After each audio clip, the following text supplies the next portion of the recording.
Selamat malam, perkenalkan nama saya Andre Yomacina,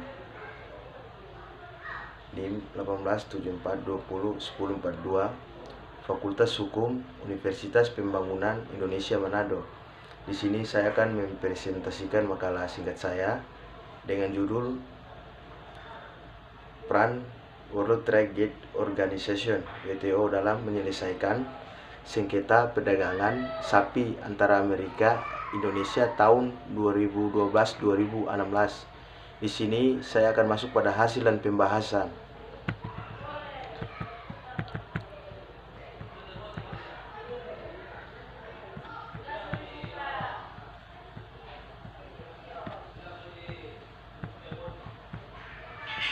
Hasil dan pembahasan. Indonesia menghentikan impor daging bertulang dan isi perut sapi dari Amerika Serikat menyusul merebaknya penyakit sapi gila di California.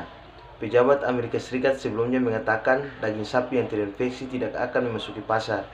Setiap daging sapi yang diperiksa oleh badan karantina biar terdeteksi agar meyakinkan daging sapi aman.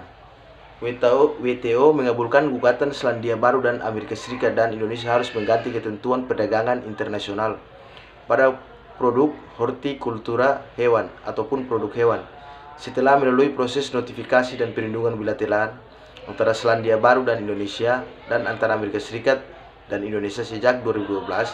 Kedua negara membawa sengketa dagang itu ke meja sidang majelis panel sengketa dengan nomor perkara DS 477 dan DS 478.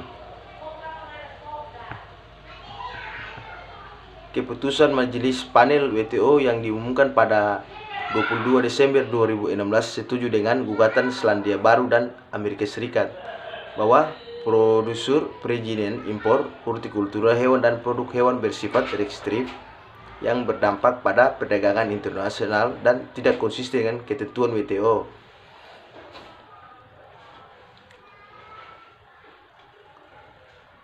Dua Agreement on Agriculture, Agreement on Import Restricting Production Products.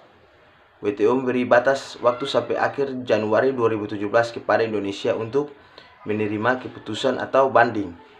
Indonesia berusaha membela bukti bahwa pengaturan impor oleh Indonesia tidak menurunkan volume impor produk hortikultura, hewan dan produk hewan dari Selandia Baru, Amerika Serikat. Dalam hal impor hewan dan produk hewan, pemerintah Indonesia tidak pernah menolak permohonan impor hewan dan produk hewan sepanjang persyaratannya memenuhi ketentuan Permendag nomor 46 2013 atau Permendag nomor 5 2016 tentang ketentuan ekspor dan impor hewan dan produk hewan.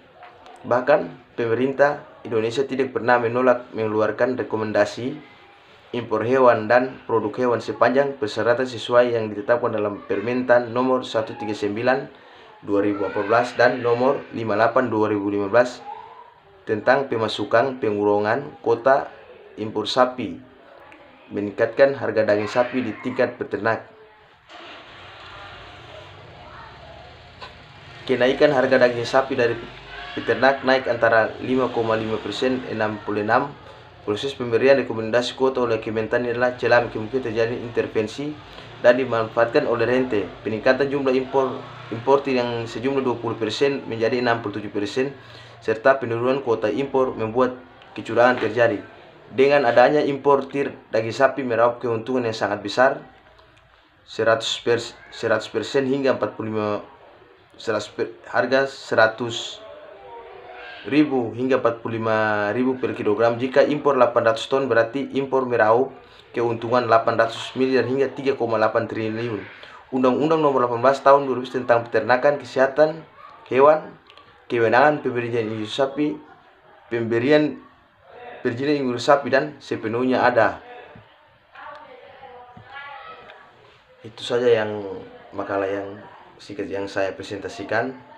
Di sini saya mengajak kepada adik-adik yang ingin melanjutkan studi di perguruan tinggi, marilah sama-sama kita masuk di Universitas Pembangunan Indonesia Manado.